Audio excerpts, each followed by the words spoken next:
तो हम मेष लगन के विभिन्न भाव में बुध और केतु के कंजक्शन के बारे में चर्चा कर रहे थे और अब तक हमने सप्तम भाव तक चर्चा की है।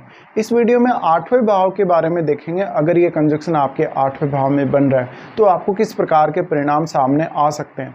आठवें भाव में अगर ये कंजक्शन होगा तो यहाँ आपको आठवें भाव को एक्सप्लोर करना काफ़ी ज़्यादा आसान हो जाएगा, क्योंकि एक तो यहाँ बुध स्थित होंगे, साथ में केतु भी स्थित होंगे। दोनों ही ग्रह ऐसे हैं जो आपको आठवें भाव को एक्सप्लोर करने में ज़्यादा से ज़्यादा मदद कर सकते हैं। लेकिन बुध यहाँ बहुत अच्छी स्थिति में होने चाहिए आपके, क्योंकि बुध वैसे तो यहाँ अपने शत्रु के घर में स्थित हैं, लेकिन यहाँ बुध थोड़े बली हों तो ज़्यादा अच्छा रहेगा। अगर बुध वक्री हो जाते हैं तो केतु का पूर्ण रूप से प्रभाव बुध पर बढ़ जाएगा, जिसकी वजह से आपको थोड़ा सा काम करते हुए भी बहुत ज़्यादा बेचैनी या मानसिक रूप से परेशानी सामने आ सकती है आपके। हाँ, यहाँ पर बुध विपरीत राजयोग जैसे स्थिति भी क्रिएट कर रहे हैं आप लोगों के लिए। अब यहाँ पे जो मंगल का प्लेसमेंट है वो काफ़ी ज़्यादा मैटर करेगा। आपका मंगल कहाँ स्थित है चार्ट में, कितना स्ट्रांगली मंगल आपके चार्ट में स्थित है।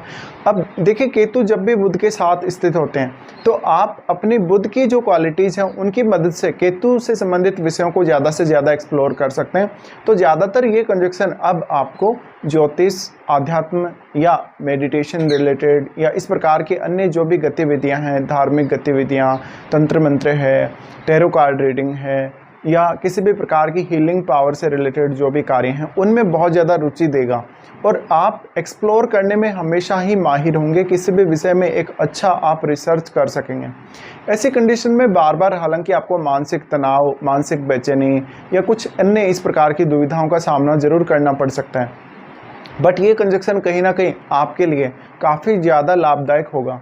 अब क्योंकि इन दोनों का दृष्टि आपके सेकंड हाउस पर पड़ेगा, वैसे हम केतु की दृष्टि तो नहीं मानते हैं, लेकिन बुध की अगर दृष्टि को माना जाए तो निश्चित रूप से आपकी वाणी पर बुध का बहुत अहम प्रभाव पड़ने वाला है।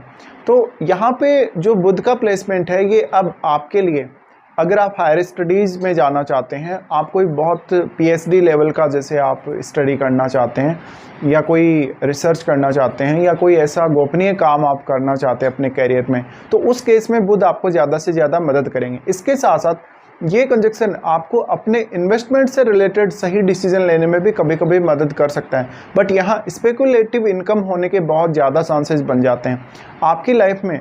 आपने बहुत बार ऐसा देखा होगा इस कंजक्शन की वजह से कि आपके आर्थिक रूप से जो स्थिरता है जीवन में बहुत कम रही होगी। इसके अलावा आपको कभी कभी इंटरव्यू वगैरह देने जाने में या कभी कभी कहीं पर अपने आप को अभिव्यक्त करने में दिक्कतें रही होंगी, तो क्योंकि आपकी जो क्षमताएं हैं वो थोड़ी सी यहाँ छिप जाती हैं। आठवां भाव है तो अब आपको आठवें भाव को बहुत बेहतरीन तरीके से एक्सप्लोर करना पड़ेगा और आपको अपनी बुद्ध से रिलेटेड जो क्वालिटीज़ हैं उनको समझना पड़ेगा और उन पर आपको काम करना पड़ेगा हमेशा ही।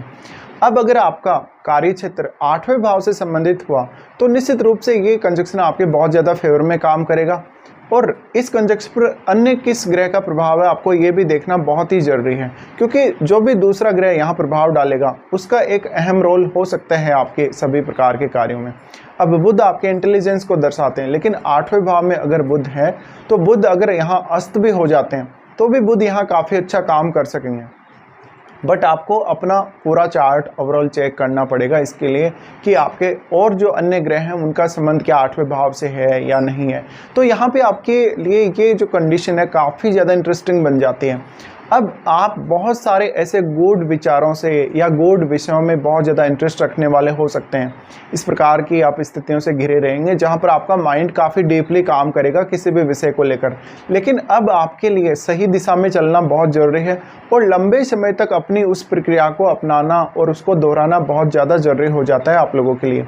इस कंजक्शन की वजह से अक्सर आपको बहुत ज़्यादा डिप्रेशन, बहुत ज़्यादा एंग्जाइटी और कभी कभी डर भी फील हो सकता है, लेकिन आप अपनी धन संपत्ति को लेकर स्पेकुलेटिव ना हो, वरना आपको कोई बड़ा नुकसान भी हो सकता है। इसके साथ साथ ये जो कंजक्शन है आपको हमेशा ही कोई ना कोई धन का नया सोर्स खोजने में या नया इनकम सोर्स खोजने में आपको मदद करता रहेगा, लेकिन आपको अपने आप को रेस्ट देना पड़ेगा पर्याप्त रूप से। आपको खुद को इतना ज़्यादा भी काम में बिजी नहीं रखना है कि आपको कोई स्वास्थ्य संबंधी दिक्कतें आ जाएं। स्पेशली यहाँ पे आपको मानसिक रूप से परेशानी होने की बहुत ज़्यादा संभावना बनती है कभी कभी। और आपका जैसे भूत प्रेत से संबंधित जो विषय हैं या जो मोक्ष से रिलेटेड विषय हैं, जीवन मरण के जो चक्कर से रिलेटेड जो विषय हैं, कोई साधना या कोई ऐसा जाप विधि या कोई भी इस प्रकार का आध्यात्मिक कार्य, उन सभी विषयों में बहुत ज़्यादा इंटरेस्ट आपका रहने वाला है। तो कहीं न कहीं अब आपको खुद को समझना और खुद की क्षमताओं पर ज़्यादा से ज़्यादा काम करना आपको बहुत ज़्यादा ज़रूरी हो जाता है। और अगर आप कोई ऐसी जगह काम कर रहे हैं जहाँ पे आप बहुत ही डीपली कोई रिसर्च कर रहे हैं या कोई बहुत ही गहनता से आपका काम हो रहा है, कोई जाँच-पड़ताल हो रही है जहाँ पर, ऐसे कार्यों में आपको बहुत ज़्यादा मदद कर सकता है ये कंजक्शन। बट आपको इस कंजक्शन को समझना काफ़ी ज़्यादा ज़रूरी रहेगा। देखिए, यहाँ जो केतु स्थित है वो मंगल के घर में स्थित है, और मंगल के घर में जब भी केतु स्थित होगा तो कहीं ना कहीं वहां पर कुछ विस्फोटक स्थिति डेवलप होने के चांसेस रहते हैं, क्योंकि यहाँ एनर्जी बहुत ज्यादा है, फायरी एनर्जी है। तो कहीं ना कहीं आपको अपने माइंड पर स्ट्रेस कम से कम लेना पड़ेगा, काम का बर्डन आपको बहुत ही कम लेना पड़ेगा, वरना आप काफी ज्यादा मेंटल इश्यूज से ग्रसित हो सकते हैं।